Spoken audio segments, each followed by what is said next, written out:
Hello mga Lods! Welcome back to my channel. So nandito na naman tayo ulit para sisilip sa Social Blade website. So lagi kong sinasabi na ang Social Blade website ay isang public website na kahit sino pwede mag-open para masilip kung magkano na ang estimated salary ng ating mga iniidolong YouTuber, vlogger, or influencer. So mga Lods, big thank you sa lahat ng mga channel na aking nireview. And then syempre, maraming salamat din sa lahat ng mga supporter nyo na sinusuportahan rin ang aking channel. Kung wala kayo, wala din ang aking channel. So, I wish na lagi kayong safe, ligtas sa mga ginagawa nyo pang araw-araw at saka lagi kayong magtagumpay sa inyong mga pangarap. So mga Lods, kung hindi pa kayo nakapag-subscribe, pakiclick mo na subscribe natin at saka siyempre, pakipost na rin ng notification bell para lagi kayong updated sa ating video. So ano pa ba ang hihintay natin mga Lods? Let's go!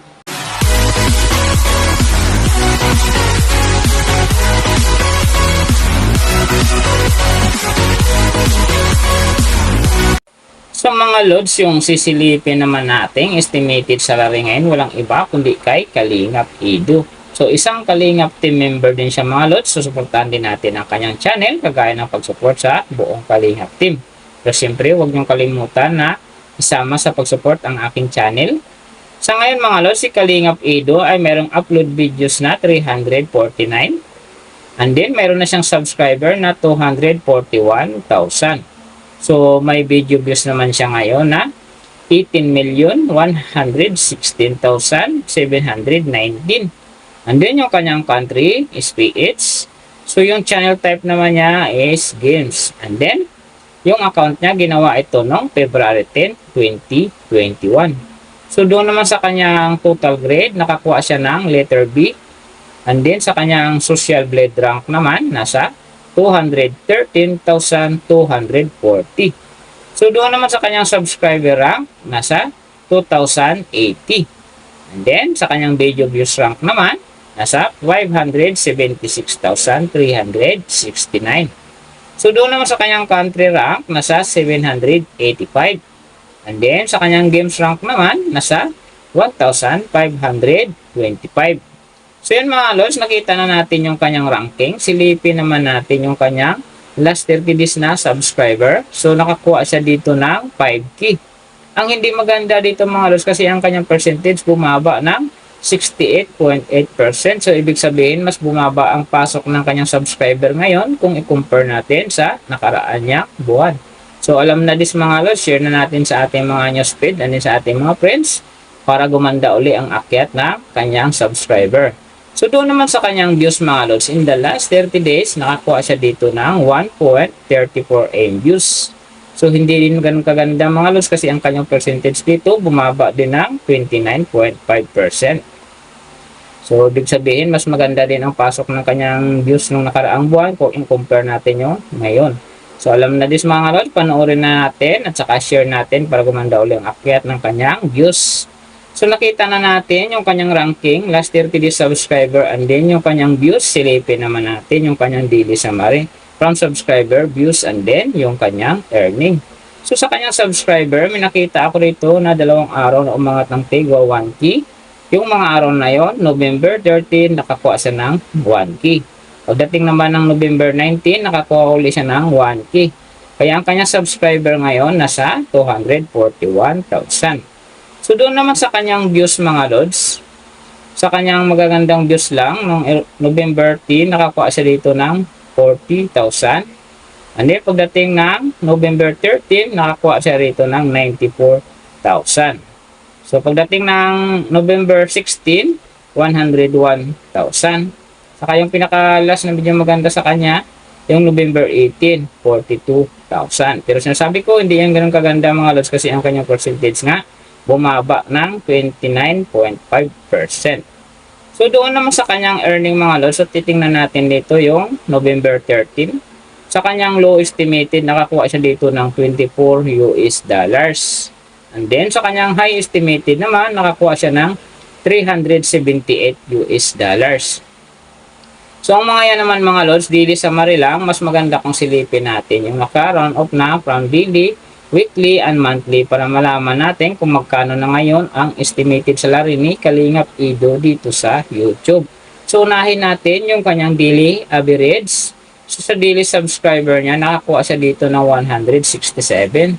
And then sa kanyang views naman, nakakuha siya ng 44,680. So doon naman sa kanyang daily low estimated na kanyang earning, nakakuha siya dito ng 11 US dollars. So times natin sa 55, mayroon siyang 605. And then sa kanyang daily high estimated naman ng kanyang earning, nakakuha siya dito ng 179 US dollars. So times natin sa 55, mayroon siyang 9,845. So yan mga lods ang kanyang daily average. So pupunta naman tayo sa kanyang weekly average. So sa weekly subscriber niya, nakakuha siya dito ng 1.16k. And then sa kanyang views naman, nakakuha siya dito ng 312,760. So doon naman sa kanyang weekly low estimated ng kanyang earning, nakakuha siya ng 78 US dollars. So times natin sa 55, mayroon siyang 4,290. And then sa kanyang weekly high estimated naman ng kanyang earning, nakakuha siya dito ng 1,300 US dollars. So times natin sa 55, mayroon siyang 71,500. So yan naman mga lods ang kanyang weekly average. So pupunta naman tayo sa kanyang monthly average. So sa monthly subscriber, nakakuha siya dito ng 5k. And then sa kanyang views naman, nakakuha siya ng 1,340,398. And then sa kanyang monthly low estimated naman ng kanyang earning, nakakuha siya dito ng 335 US dollars. So times natin sa 55, mayroon siyang 18,425. And then sa kanyang monthly high estimated naman ng kanyang earning, nakakuha siya dito ng 5,400 US dollars. So times natin sa 55, mayroon siyang 297,000. So yan naman mga lods ang kanyang monthly average. And then yung nababanggit ko rito mga lods or nakikita nyo is pawang estimated lamang. Nakabis lang tayo sa Social Blade website. Isang public website yan na kahit sino pwede makapag-open para malaman kung magkano ang estimated salary ng ating mga iniidolong YouTuber, vlogger, or influencer man dyan. And then, yung ganap na yan mga lods, laging natutupad yung low estimated. Kasi nga, sinasabi ko, hindi natin kayang i-demand sa ating viewers na huwag mag-skip ng ads. Pero pwede pa rin maging times 2, times 3, or maging times 4 pa yan kapag ang isang vlogger pagpa-viral ng kanyang video. Pero para sa akin mga lods, huwag na kayong mag-skip ng ads para kay Kalingap Ido. Dahil siya ay isang charity vlogger. Dahil sinasabi ko nga, kapag gumaganda ang kanyang kita, marami ring pag-asa na makabigay siya ng tulong sa maraming mga kababayan na nangangailangan ng tulong. So, siyempre, huwag nyo rin kalimutan na huwag na rin i-skip ang aking ads dahil big help din yan para sa aking munting pangarap. So mga lods, kung hindi pa kayo nakapag-subscribe, i-click mo lang subscribe natin and then siyempre pakipush na rin ng notification bell para lagi kayong updated sa ating video. At saka mga lods, kung mayroong gusto magpagawa ng video na kagaya nito para sa inyong mga iniidolo, paki-comment na lang sa baba yung kanyang channel, yung tamang detalye para ma-search natin kaagad at magawa natin sa next video. So, big thank you sa lahat ng mga sumusuporta at saka magsusupport pa lang. Ingat kayo palagi and God bless. At sana, lagi ko sinasabi, nagabayan kayo ng Panginoon sa araw-araw ginagawa nyo and then, magtagumpay din kayo sa inyong pangarap. So, hanggang dito na lang. See you on my next video.